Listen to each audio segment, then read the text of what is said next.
പ്രിയപ്പെട്ടവരെ, നമസ്കാരം. കണ്ടതും കേട്ടതും എന്ന നമ്മുടെ ചാനലിലേക്ക് എല്ലാവർക്കും സ്വാഗതം. ഇന്ന് ഞാൻ പറയാൻ പോകുന്നത് ഗണപതി ഹോമം എന്തിനാണ് ഈ ക്ഷേത്രങ്ങളിലും വീട്ടിലും ഒക്കെ ചെയ്യുന്നത് എന്നതിനെ പറ്റിയാണ്. വലിയ വലിയ ക്ഷേത്രങ്ങളിലൊക്കെ ആയിരക്കണക്കിന് ആൾക്കാരാണ് ദിവസവും അവിടെ വന്നിട്ട് പോകുന്നത്. അപ്പോൾ അവർ ഏകദേശം ഒരു അരമണിക്കൂറോളം ആ ക്ഷേത്രത്തിനകത്തും പുറത്തുമായി ചിലവഴിക്കും. അസുഖമുള്ളവരും ഒരുപാട് പേര് വരും, അല്ലാത്തവരും ഉണ്ട്. അവർ നടന്നും ഒക്കെ വേർത്തും ഒക്കെ വരുമ്പോൾ ശരീരത്തിൽ നിന്നുണ്ടാകുന്ന ആ വേർപ്പിൻ്റെ ഗന്ധം, അസുഖമുള്ളവരാണെങ്കിൽ അവരുടെ ആ അണുക്കൾ ഒക്കെ നിറഞ്ഞു നിൽക്കും. അത് അടുത്ത ദിവസം വരുന്നവർക്കൊക്കെ വളരെ ദോഷം ചെയ്യും. അവരത് ശ്വസിക്കും, അല്ലെങ്കിൽ അവരുടെ ദേഹത്തത് പറ്റും. അതുകൊണ്ട് എല്ലാ ദിവസവും രാവിലെ ആ വലിയ വലിയ ക്ഷേത്രങ്ങളിൽ എല്ലാ ദിവസവും ഈ ഗണപതി ഹോമം നടത്താറുണ്ട്. അത് വിഘ്നേശ്വര ഹോമം. ഗണപതിക്ക് വേറൊരു പേരുണ്ട്, വിഘ്നേശ്വരൻ, കുഴപ്പങ്ങൾ അകറ്റുന്നവൻ എന്നുള്ള. അതെന്താണെന്ന് വെച്ചാൽ എല്ലാം മരുന്നുകളാണ്. ഒരു 108 ഐറ്റം മരുന്ന്. ഗണപതി ഹോമത്തിൽ ഒരു 108 ഐറ്റം പച്ചല മരുന്നുകളാണ്. ഉണങ്ങിയ ആ പച്ചല മരുന്നുകൾ, അതിൻ്റെ വേര്, അതിൻ്റെ തണ്ട്, ഇതൊക്കെയാണ് ഉപയോഗിക്കുന്നത്. പിന്നെ നെയ്യ് ഉപയോഗിക്കും, തേങ്ങ, തൊണ്ട്, ചിരട്ട. നമ്മളെ കടയിൽ ഒരു 300 രൂപ കൊടുത്താൽ ഈ 108 ഐറ്റം ഒരു ബാഗിൽ ഇങ്ങനെ കിട്ടും, വാങ്ങിക്കാൻ കിട്ടും. ഇതാണ് ഹോമിക്കുന്നത്. എല്ലാം മരുന്നുകളാണ്, പച്ചല മരുന്നുകൾ. നമ്മളിപ്പോൾ അരിഷ്ടത്തിലും നമ്മളെ കഷായത്തിലും ഒക്കെ ചേർക്കുന്ന അതേ മരുന്നാണ്. അതിനെ കത്തിച്ച് വരുന്ന ആ പുക ഈ അണുക്കളെയൊക്കെ നശിപ്പിക്കും. അവിടെ ഒരു പോസിറ്റീവ് എനർജി ഉണ്ടാക്കും. അതുകൂടാതെ തന്നെ ഈ നമ്മൾ കത്തിക്കുമ്പോൾ ഈ നെയ്യ് ഒഴിച്ചാണല്ലോ കത്തിക്കുന്നത്. അപ്പോൾ ഈ പുകയ്ക്ക് ഒരു നെയ്യിൻ്റെ അംശമുള്ളത് കൊണ്ട് പെട്ടെന്ന് ആ ക്ഷേത്രത്തിൻ്റെ ചുവരുകളിലൊക്കെ പറ്റിപ്പിടിക്കാനും ഈ ഗണപതി ഹോമത്തിൽ പങ്കെടുക്കുന്നവരുടെ ശരീരത്തിൽ ഇത് ഒട്ടിപ്പിടിക്കാനും ഒക്കെ സാധ്യതയുണ്ട്. അപ്പോൾ എല്ലാം മരുന്നുകളാണല്ലോ. ശരീരത്തിന് നല്ല ഒരു ഉന്മേഷവും എന്തെങ്കിലുമൊക്കെ അസുഖങ്ങളുണ്ടെങ്കിൽ അത് മാറിക്കിട്ടുകയും ചെയ്യും. ഇത്രയും മരുന്നുകളെടുത്ത് നമുക്ക് എല്ലാ ദിവസവും വീട്ടിൽ നടത്താൻ ബുദ്ധിമുട്ടാണ്. അപ്പോൾ അമ്പലത്തിൽ ഗണപതി ഹോമ സമയത്ത് എത്തിയാൽ അത് നമുക്ക് ശരീരത്തിൽ വളരെ ഗുണം ചെയ്യും. അതുകൊണ്ടാണ് വലിയ വലിയ ക്ഷേത്രങ്ങളിൽ രാവിലെ നിർമ്മാല്യം തൊഴുന്നവർക്ക് പ്രത്യേകിച്ച് ഒരു തേജസ് കാണും അവരുടെ മുഖത്ത്. കാരണം രാവിലെ ഉറക്കമൊഴിക്കുന്നത് തന്നെ ഒരു തേജസ്സാണ്.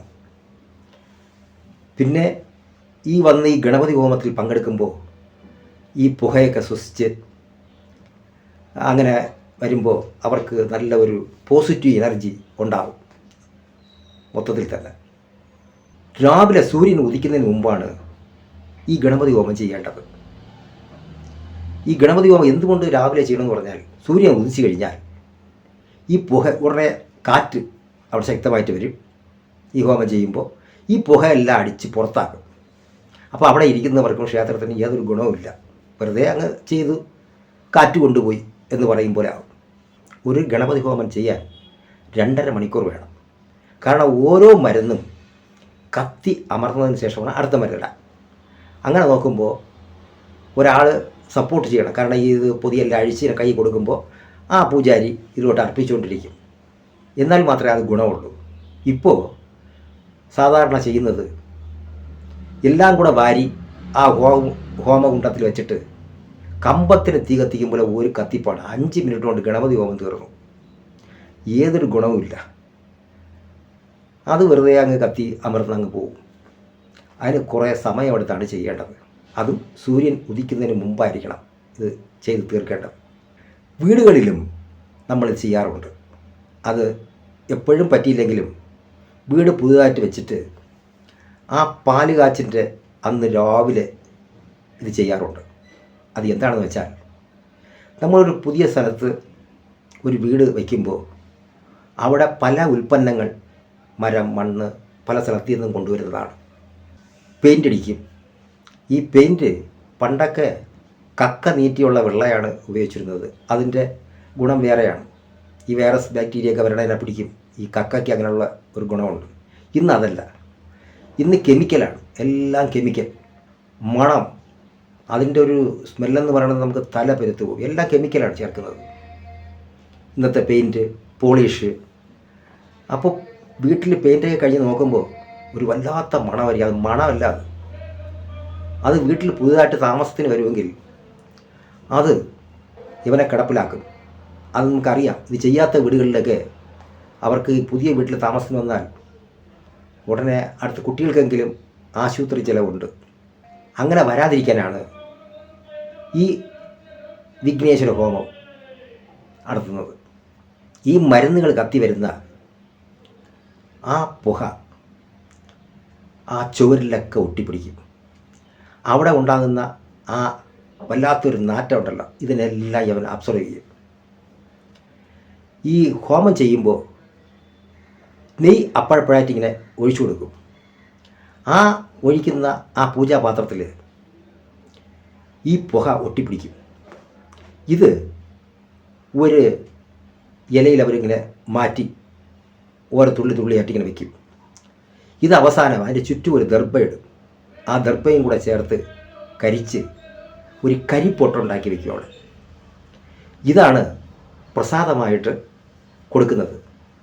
സത്യം പറഞ്ഞാൽ നമ്മൾ ഇത്രയും രൂപ മുടക്കി അത് ചെയ്യുന്നതിൻ്റെ ആ ഗുണം ആ മരുന്നിന് അത്രയേ ഉള്ളൂ. അത്ര സാധനമാണ് കിട്ടുന്നത്. ഇതിനെ വലിച്ചെറിഞ്ഞിട്ട് പോകുന്ന ഒരുപാട് ആൾക്കാരുണ്ട്. ഇതിനെ ഒരു ഡപ്പയിലാക്കി സൂക്ഷിക്കേണ്ട ഒരു സാധനമാണ്. അതെന്നും നമ്മുടെ ഭ്രൂമധ്യത്ത്, അത് നെറ്റിയിൽ അവിടെ ധരിച്ചാൽ അത് ശരീരത്തിന് വളരെ വളരെ ഗുണം ചെയ്യും. പല അസുഖങ്ങളും വരാതെ ആ കരിപ്പൊട്ട് കാത്തു സൂക്ഷിക്കും നമ്മളെ. എന്നാൽ ആർക്കും ഇതിനെക്കുറിച്ച് ഒരു ധാരണയില്ല. അവരിങ്ങനെ പ്രസാദം വീട്ടിൽ കൊണ്ട് കൊടുത്താൽ പോലും അതിനെ അങ്ങനെ വലിച്ചെറിയുന്നതാണ് കാണാറുള്ളത്. ഒരിക്കൽ ഇങ്ങനെ തൊട്ട് ചിലപ്പോൾ ശകലമിടും. ചെറിയ ചെറിയ ക്ഷേത്രങ്ങളിലൊക്കെ വർഷത്തിൽ ഒരു ഉത്സവം വരുന്ന സമയത്താണ് ഈ ഹോമം ചെയ്യാറുള്ളത്. ഒരു എല്ലാ ദിവസവും ചെയ്യും. ഒരു 7 ദിവസത്തെ ഉത്സവമാണെങ്കിൽ 7 ദിവസവും രാവിലെ ചെയ്യാറുണ്ട്. പക്ഷേ അത് ഓരോ ദിവസവും ഒരു 10 പേരെങ്കിലും അവരുടെ കണക്കായിട്ടാണ് ഈ കാശ് കൊടുത്തത് ചെയ്യിക്കുന്നത്. അവരാരും വരാറില്ല, വീട്ടിൽ കിടന്നുറങ്ങും. കമ്മിറ്റി അംഗങ്ങൾ പോലും അവിടെ കാണില്ല. ചിലപ്പോൾ ഒരാളോ 2 പേരെ കാണും. ഈ പുക നമ്മുടെ ശരീരത്തിൽ അടിക്കാൻ വേണ്ടിയാണ് ഇത് ചെയ്യുന്നത്. ആ ക്ഷേത്രത്തിനും ഗുണം കിട്ടും. ഉത്സവ സമയത്താണല്ലോ ആൾക്കാർ കൂടുതൽ വരുന്നത്. അപ്പോൾ അവർക്കൊക്കെ ഒരു ഗുണം കിട്ടാൻ വേണ്ടിയാണ് ഈ കാശ് കൊടുത്തത് ചെയ്യുന്നത്. ഇവരാരും വരാറില്ല. എല്ലാവരും വരണം, വന്നിട്ട് ഗണപതി ഹോമത്തിൽ പങ്കെടുക്കണം. എടുത്തിട്ട് ആ വരുന്ന ആ ഒരു പോസിറ്റീവ് എനർജി അല്ലെങ്കിൽ ആ മരുന്ന് പുക നമ്മുടെ ശരീരത്തിൽ ഏറ്റുവാങ്ങണം. എന്നാലേ അതുകൊണ്ടുള്ള ഗുണമുള്ളൂ. ഇത് ഹിന്ദുക്കൾക്ക് മാത്രമേ ചെയ്യാവൂ എന്നില്ല. ആൾക്കാർ കൂടുതൽ വരുന്നത് ചർച്ചിൽ വരുന്നുണ്ട്. ഇപ്പോൾ അതിൻ്റെ എന്താണ് ചെയ്യുന്നതെന്ന് മനസ്സിലായല്ലോ. ചർച്ചിൽ മാസ്കിലുമൊക്കെ കുന്തിരിക്ക പുക, ചാമ്പ്രാണി പുകയൊക്കെ അയക്കാറുണ്ട്. എന്തിന്? ഈ അവിടുത്തെ കുഴപ്പങ്ങൾ മാറ്റാൻ വേണ്ടി തന്നെയാണ്. നിങ്ങൾക്കും ചെയ്യാം. ഈ കടയിൽ വാങ്ങിക്കാൻ കിട്ടും, ഈ സാധനത്തിന് വാങ്ങിക്കാൻ കിട്ടും. നിങ്ങൾക്ക് ഒരു ചെടിച്ചട്ടി, വലിയൊരു ചെടിച്ചട്ടി എടുത്ത് വെച്ചിട്ട് അതിൽ തന്നെ ഇത് അർപ്പിച്ച് അവിടെ ഈ ശുദ്ധമായ ഒരു പോസിറ്റീവ് എനർജി ഉണ്ടാക്കിയെടുക്കാൻ നിങ്ങൾക്കും ചെയ്യാം. മന്ത്രങ്ങൾ ഹിന്ദുക്കൾ ഓം ഗംഗണപതിയേ നമഃ എന്ന് പറയും. അതിങ്ങനെ അവർക്ക് വേണ്ടി അങ്ങനെ പറയുന്നതാണ്. നിങ്ങൾക്ക് യേശുവേ എന്ന് പറഞ്ഞ് അർപ്പിക്കാം, അല്ലാഹു അക്ബർ എന്ന് പറഞ്ഞ് അർപ്പിക്കാം വേണമെങ്കിൽ. ഇല്ലെങ്കിൽ ഇത് മാത്രം ഓരോന്നും പതുക്കെ പതുക്കെ അർപ്പിച്ച് അത് ചെയ്താൽ അകത്തുള്ള നെഗറ്റീവ് എനർജി എല്ലാം ഓടി പിന്നെ വരുന്നവർക്കൊക്കെ സുഖമായിട്ട് അവിടെ ഇരുന്ന് പ്രാർത്ഥിക്കാനുള്ള സൗകര്യമാവും. ഇതൊരു സയൻസാണ്. ലോക സമസ്ത സുഖനോ ഭവന്തു, എല്ലാവരും സുഖമായിരിക്കട്ടെ എന്ന് ആഗ്രഹിക്കുന്നവരാണ് ഹിന്ദുക്കൾ. ആര് പറയുന്നു എങ്ങനെ പറയുന്നു എന്ന് നോക്കാതെ എന്തു പറയുന്നു എന്നുള്ളതിന് പ്രാധാന്യം കൊടുക്കൂ. നന്ദി, നമസ്കാരം.